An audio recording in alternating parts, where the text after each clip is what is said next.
jaaladhe boontuu sirraa miidhame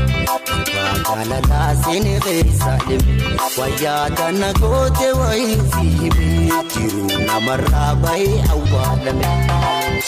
kan jaalate beekaa gubaa jaalalaa guyyaan nagayumaa hamtuun galgala galuus gadin ciisu karaan gaggala kan fiigee qabadhe hulaa jaaladhe boontuu sirraa miidhame jaalalaa seenee keessa dhime wayyaa kana goote wayii siibee jiru namarraa bahee awwaalame amalaa fi biifanna boosiite onneetoo summii jaalalaa tiddite illaatte onneentoo namaa tooyte gaarisaartuu yoo naanaate si jaaladhe boontuu sirraa miidhame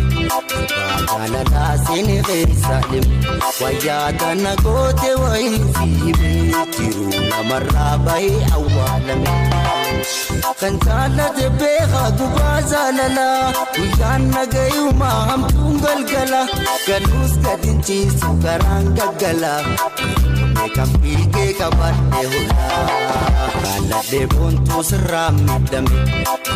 jaalalaa seenee keessa dhime wayyaa kana goote wayii siibee jiru namarraa bahee awwaalame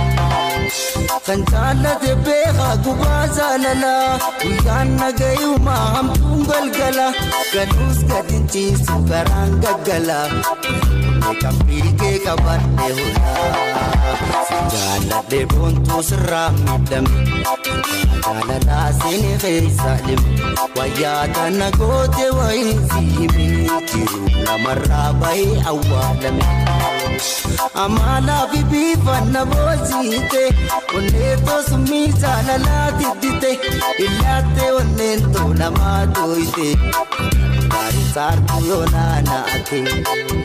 si jaaladhe boontuu sirraa miidhame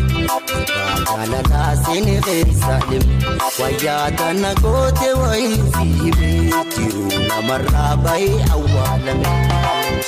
kan jaalate beekaa gubaa jaalalaa guyyaan nagayumaa hamtuun galgala galuus gadin ciisu karaan gaggala kan fiigee qabadhe hulaa jaaladhe boontuu sirraa miidhame jaalalaa wayyaa kana goote wayii siibee jiru namarraa bahee awwaalame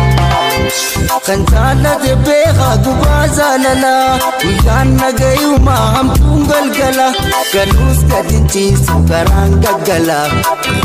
kan fiigee qabadhe hulaa wayyaa kana goote wayii siibee jiru namarraa bahee awwaalame kan jaalate beekaa gubaa jaalalaa guyyaan nagayumaa hamtuun galgala galuus gadin ciisu karaan gaggala